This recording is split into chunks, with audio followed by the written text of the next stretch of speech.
Eating Animals, by Jonathan Safran Foer. Introduction. Imagine your grandmother. Maybe she's someone who always pushes food on you, whose love language is a full plate. Imagine she survived horrors you can barely comprehend, escaping war with nothing, scavenging for scraps, eating things she wouldn't even tell you about just to stay alive.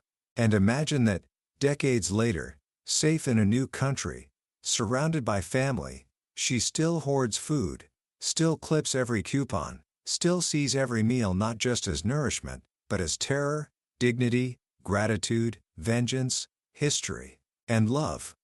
That was Jonathan Safran Foer's grandmother, a woman who called him the greatest chef who ever lived for her simple dish of chicken and carrots, a woman whose relationship with food held all the weight of her unbelievable life. And it's this deep, almost sacred connection between food, family, and the stories we tell ourselves that forms the heart of his journey in the powerful book, Eating Animals. Now, Foer wasn't initially planning to write this book. He wasn't an activist or a food scientist. He was a novelist, known for his imaginative stories. But something shifted when he was about to become a father. Holding his newborn son, watching him instinctively nurse just moments after birth, he felt a profound connection across generations. His parents watching him eat, his grandmother watching his mother eat. Suddenly, the simple act of feeding his child felt immensely important. It wasn't just about calories. It was about the stories served alongside the food, stories that bind families and define values. He realized he didn't really know what meat was. Where did it come from? How were the animals really treated? He'd been a vegetarian on and off since he was 9. Ever since a babysitter simply said she didn't eat chicken because I don't want to hurt anything. That simple statement had lodged itself in his mind, sometimes buried, sometimes resurfacing, creating a kind of conscientious inconsistency in his diet. But now, with a child to feed, inconsistency wasn't enough. He needed to know the full story, the real story, behind the food on their plates. What followed was a years-long, deeply personal, often harrowing investigation into the heart of modern animal agriculture. Eating Animals isn't just a book presenting facts. It's a story about what happens when we decide to truly look at the origins of our food, wrestling with tradition, taste, ethics, and the stories we choose to live by. By the end of our time together today, you'll understand the invisible system that brings most meat to our tables. You'll hear the voices of those trapped within it, both animal and human, and you'll grapple, alongside Foer, with the profound question of what it means to eat, and to be, an eating animal in the 21st century. Book summary. Jonathan Safran Foer's journey really begins, as so many important journeys do, not with a grand plan, but with a quiet, nagging question. It started bubbling up when he held his newborn son. Suddenly, the abstract choices he'd made about food throughout his life, those periods of vegetarianism inspired by a thoughtful babysitter, the returns to meat eating driven by taste or social ease, felt inadequate. Feeding his child mattered more. It wasn't just about health, it was about the stories, the values, passed down with every meal. He thought back to his grandmother, the Holocaust survivor for whom food was everything: survival, love, terror, history. Her famous chicken and carrots, hailed by the family as the work of the greatest chef who ever lived, wasn't just food, it was a story they told themselves, a story that defined them. Food, Foer realized, is never just food. It's memory, identity, culture, and ethics, all tangled together. So, Foer asked himself, what story did he want to tell his son about the food they ate? To answer that, he first needed to understand the story himself. Where does meat actually come from? Not the idyllic farms of children's books, but the places that produce the overwhelming majority, upwards of 99%, of the meat eaten in America today. He assumed, like many people do when they hear about a book investigating eating animals, that he knew the general picture, that it would be a straightforward case for vegetarianism. But the reality, he discovered, was far more complex, disturbing, and hidden than he could have imagined. He tried the direct approach first, writing polite letters to major meat producers like Tyson Foods, explaining he was a new father wanting to make informed decisions. He asked to visit their farms, speak to representatives, understand their process. He received silence. Doors were locked, not just physically, but institutionally. He learned that even prestigious research groups like the Pew Commission faced immense obstacles, with industry representatives allegedly discouraging experts from assisting them by threatening research funding. The message was clear: the system operates behind a veil of secrecy. This secrecy itself became profoundly unsettling for Foer. Why lock the doors of a farm? Not to keep animals in, or thieves out. The locked doors, he felt, captured the whole sad business. It suggested something to hide. So, Foer took a different path. He connected with an animal activist, someone he calls C, a person willing to step onto those farms in the dead of night, not as a journalist or official, but simply as a witness. His description of preparing for this clandestine visit is filled with nervous energy, black clothes, surgical booties, silenced phone, a copy of a penal code section about providing food and water to impounded animals. He's clearly uncomfortable, admitting, "I'm not the kind of person who finds himself on a stranger's farm in the middle of the night." Their first visit is to a turkey farm. Guided by satellite photos, they sneak through an apricot grove, squeeze through barbed wire, and step onto ground that's a compost of animal waste, dirt, and I don't yet know what else. They find a shed, surprisingly lit up inside. Sliding the heavy door open reveals a strange, disorienting scene. Tens of thousands of turkey chicks, fist-sized, nearly invisible on the sawdust floor, huddled under heat lamps instead of mothers. The air hums with machinery. Gas masks hang on the wall. At first glance, Foer admits, it doesn't look too bad. Crowded, yes, but the chicks seem cute. He feels an initial exhilaration just seeing this hidden world. But the longer he looks, the more he sees. The blackened ends of beaks and toes, red spots on heads, and then, the dead chicks, everywhere. Some blood-matted, some covered in sores, some pecked at, some deformed. They are the exceptions, but there are few places to look without seeing at least one. The defining moment comes when he finds C kneeling beside a chick trembling on its side, eyes crusted, scabs on bald patches, head shaking. He thinks C will know what to do. She does. She takes out a knife and swiftly, compassionately, ends its suffering, rescuing it in the only way possible in that place. This act crystallizes the grim reality, a system where rescuing often means killing. This hidden world, Foer explains, is the world of factory farming. It's a term that's hard to define precisely, but easy to recognize. It's a system where animals, often by the hundreds of thousands, are treated not as living beings, but as units of production. It's a mindset focused on minimizing costs and maximizing output, systematically ignoring or externalizing costs like environmental damage, human health risks, and animal suffering. It considers nature an obstacle. This system, Foer stresses, accounts for virtually all, 99%, of the land animals eaten in the U.S. But then delves into the specific realities for different animals, often weaving in definitions and context to dismantle the misleading language used by the industry. Words like free range, he points out, often mean next to nothing, perhaps just a small door offering theoretical access to a tiny dirt patch for thousands of birds. Natural means even less. He starts with chickens, revealing the bizarre reality that we essentially have two different kinds: layers bred for extreme egg production, and broilers engineered for freakishly fast growth and large breasts. Broilers reach slaughter weight in about 6 weeks, a growth rate 400% faster than chickens just decades ago. Their bodies often can't keep up, their bones deform, many struggle to walk, and some die from conditions like sudden death syndrome virtually unknown outside factory farms. And what happens to the male chicks born to egg-laying breeds?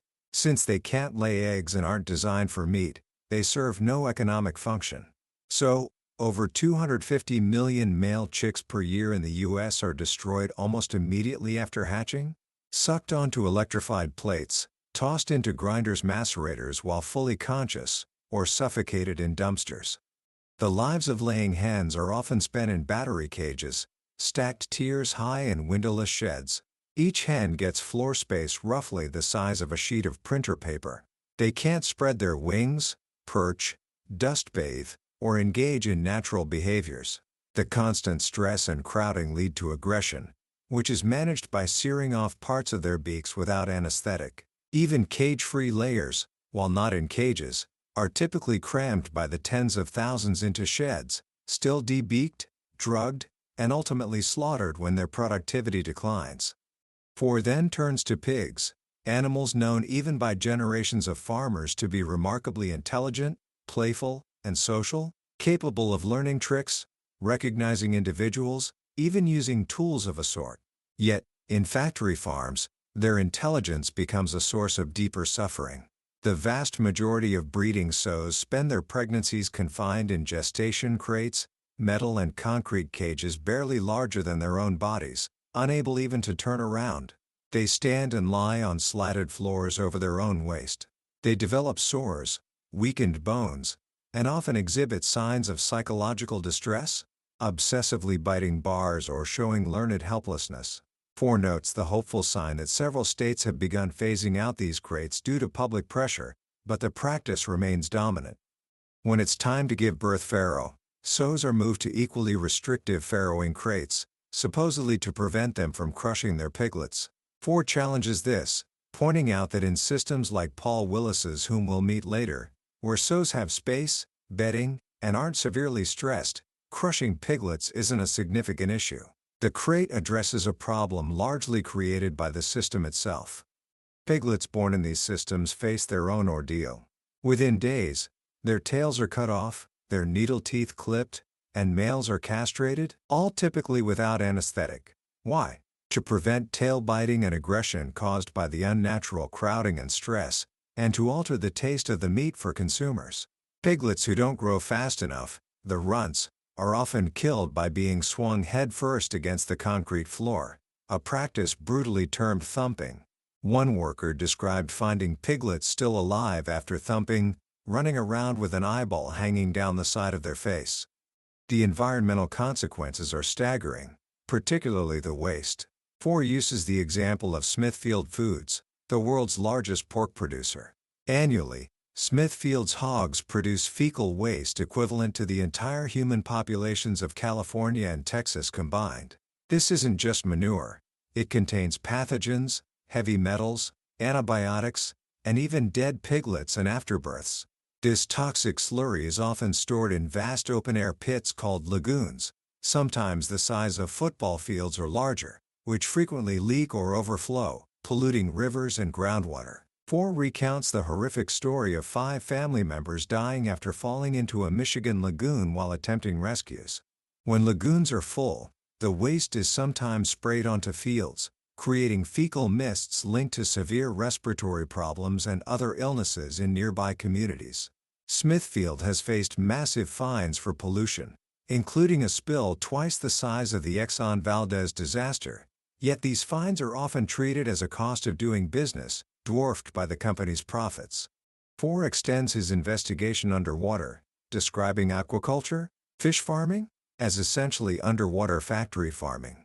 Farmed fish, like salmon, are crowded into pens, suffering from filthy water, parasites like sea lice which can eat flesh down to the bone, causing death crowns and stress. But are wild-caught fish better? Foer examines the dominant methods: longline fishing, using lines up to 75 miles long with thousands of hooks, which indiscriminately kill millions of non-target animals bycatch like sharks, turtles, dolphins, and seabirds each year, and trawling, especially for shrimp, which scrapes the ocean floor, destroying ecosystems and discarding 80 to 90% or more of its catch as bycatch. It's the marine equivalent of clear-cutting a rainforest. Whether farmed or wild-caught, Foer concludes, no fish gets a good death. They suffocate, are crushed, bleed out, or are gutted while conscious. The journey to the slaughterhouse is brutal for all factory-farmed animals. Foer describes the transport: crowded trucks, exposure to extreme weather, deprivation of food and water, broken bones. He details the process for cattle, the knocking box, the stun gun that often fails, leaving animals conscious as they are shackled, hoisted, bled, skinned, and dismembered. He shares harrowing worker testimonies gathered by Gail Aisnitz and others. Cows crying, kicking wildly as legs are cut off, trying to climb walls, even giving birth on the kill floor only to have the calf ripped out. Workers describe becoming desensitized, even sadistic, sticking electric prods in eyes or cutting off a conscious pig's nose and rubbing salt in the wound. These aren't necessarily isolated incidents, Foer argues, but systemic problems resulting from immense line speeds, poor training, lack of oversight, and the fundamental treatment of animals as objects. Even Temple Grandin, a renowned animal welfare expert who designs slaughterhouses, found deliberate cruelty occurring regularly in a third of plants she audited, and significant problems with stunning and many more. Amidst this bleak picture, Foer seeks out the alternatives. He spends time with farmers trying to do things differently.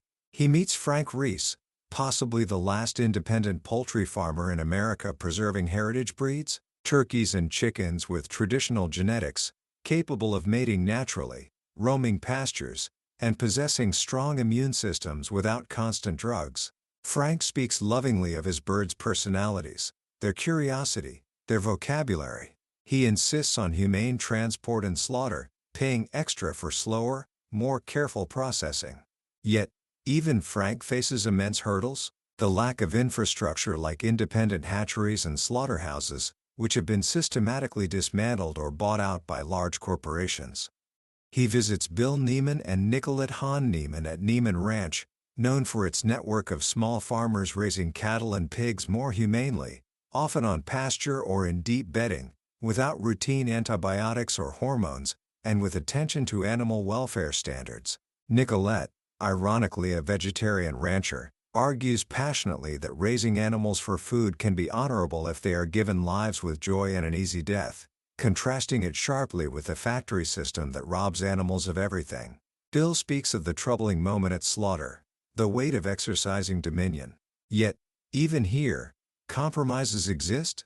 Branding cattle, which Foer questions as unnecessary cruelty justified by tradition, castration without anesthetic, and finishing cattle on feedlots, albeit better ones than industrial standards. Foer later includes a crucial, sobering update. Bill Neiman himself was forced out of his own company, reportedly because the board wanted to prioritize profit over ethics, suggesting the immense difficulty of maintaining integrity within the current economic system. Bill himself said he would no longer eat Neiman Ranch beef. Even more alarming is the connection to pandemics.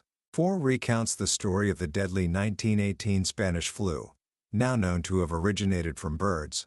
Scientists agree that factory farms, particularly poultry and pig operations, create the perfect conditions for viruses to mutate and jump species zoonotic diseases. The H1N1 swine flu, he notes, originated in U.S. hog factory farms where bird, pig, and human viruses first combined. Health authorities warn that another pandemic isn't a matter of if, but when, and factory farming is a primary risk factor. He quotes a stark assessment: "Our choice is simple: cheap chicken or our health." Foer reflects deeply on the role of storytelling and language.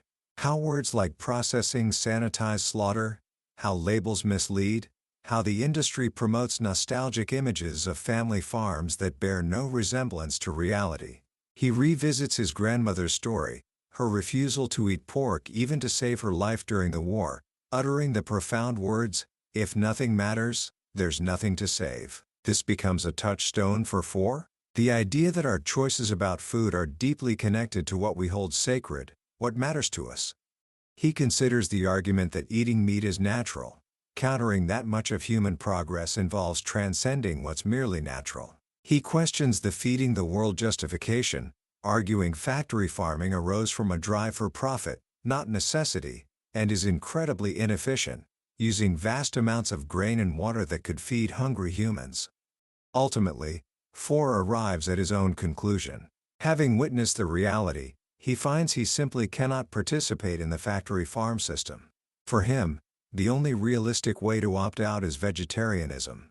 This isn't necessarily presented as a universal mandate, but as his personal response to what he learned, a way to align his actions with his conscience, to avoid the forgetting that the system demands. He acknowledges the loss involved, the taste, the cultural connections, but he suggests new traditions can be formed, new stories told. He admires farmers like Frank Reese and supports their efforts to create a better alternative, even helping Frank plan for a more humane slaughterhouse. He sees value in both the vegetarian path and the path of the truly conscientious omnivore striving for a wiser animal agriculture. Both, he suggests, are strategies aimed at reducing violence, challenging the dominant narrative of war against animals that factory farming represents. The book ends poignantly, with Foer contemplating his son's first Thanksgiving where he's old enough to eat solid food. Should they serve turkey? He contrasts the romanticized image of the holiday with the reality of the 45 million turkeys consumed. Birds that never saw the sky, couldn't reproduce, were pumped with drugs. He suggests that perhaps choosing not to eat the turkey could be a more profound way of expressing thanks, a more deliberate act of choosing conscience over convenience. He leaves the reader with a weight of knowledge, posing the question that echoes his grandmother's wartime choice. Now that we know the truth about eating animals, what matters enough for us to save? Commentary. Reading Eating Animals is like having the lights turned on in a room you thought you knew well. Suddenly, you see the corners you never noticed, the dust you'd ignored, the complex machinery whirring just beneath the surface. Jonathan Safran Foer doesn't just present information. He takes you on his deeply personal quest to understand the story behind our food, and in doing so, forces us to confront our own stories, our own choices. The most powerful takeaway, perhaps, is the staggering disconnect between the idyllic images we hold of farming and the industrialized reality of the factory farm. The sheer scale of it? 50 billion factory-farmed birds worldwide each year, waste lagoons larger than casinos, animals genetically engineered to suffer, is almost impossible to comprehend. But Foer makes it real, not just through statistics, but through visceral descriptions, worker testimonies, and his own unsettling nighttime visits. He reminds us that behind words like broiler, layer, or processing are living beings capable of suffering, and a system that often treats both animals and human workers with shocking disregard. What makes the book so compelling, though, is that it's not just an exposé. It's a profound meditation on memory, tradition, and responsibility. Foer's love for his grandmother, his desire to be a good father, these anchor the investigation in relatable human experience. He acknowledges the genuine pleasure and cultural significance of eating meat, making his ultimate conclusions feel earned rather than dogmatic. He forces us to ask uncomfortable questions. Why is taste often exempted from ethical consideration? Where is the integrity in paying others to do things we wouldn't do ourselves? How much suffering are we willing to tolerate for our food? The book highlights the immense power we hold as consumers. The entire system, Foer argues, relies on our participation, often our willful ignorance. But just as our choices prop up the current system, different choices can shape a different future. Supporting farmers like Frank Reese, demanding transparency, reducing our consumption of factory-farmed products, or choosing vegetarianism, these aren't just personal dietary decisions. They are ethical and political acts with far-reaching consequences for animal welfare, environmental health, and even human health, especially concerning antibiotic resistance and the threat of pandemics. So, what can you, a curious and ambitious young person, take away from this? First, become aware. Simply pay attention to where your food comes from. Read labels, ask questions, look beyond the packaging. Knowledge is the first step toward conscious choice. Second, consider small changes. You don't have to change everything overnight. Maybe try incorporating more plant-based meals into your week. Or commit to seeking out meat from sources you trust, even if it means eating it less often. Every meal is an opportunity to vote for the kind of world you want to live in. Third, share the story. Talk about these issues with your friends, your family. The secrecy of the factory farm thrives in silence. Breaking that silence, sharing what you've learned, can be incredibly powerful. Remember, Foer emphasizes, we don't eat alone. Our choices radiate outward. Eating Animals is not an easy read, emotionally. It challenges deeply ingrained habits and comfortable assumptions. But it's an essential read for anyone who eats. It equips us not just with facts, but with a framework for thinking ethically about one of the most fundamental aspects of our lives. It reminds us that our choices matter, that compassion is a muscle that grows stronger with use, and that the stories we tell ourselves about our food are ultimately the stories we tell about ourselves. That was a summary of Eating Animals by Jonathan Safran Foer. We've journeyed through the core ideas and the emotional heart of this compelling book today. But, let me be clear, hearing my voice talk about it is like looking at a postcard of a vast, intricate landscape. A summary gives you the outline, the major landmarks, but it can't replicate the feeling of walking that terrain yourself. The true power of Foer's work lies in his personal reflections, the specific encounters, the way he weaves history, philosophy, and investigation together. This overview is here to help you gauge if this exploration resonates with you. If you felt a spark of curiosity, a tug of conscience, or even just a desire to understand your plate a little better, then I wholeheartedly encourage you to pick up the book. Reading it isn't just about absorbing information. It's an experience, one that might fundamentally shift how you view the simple, yet profound, act of eating. You can find a link to the book in the description below.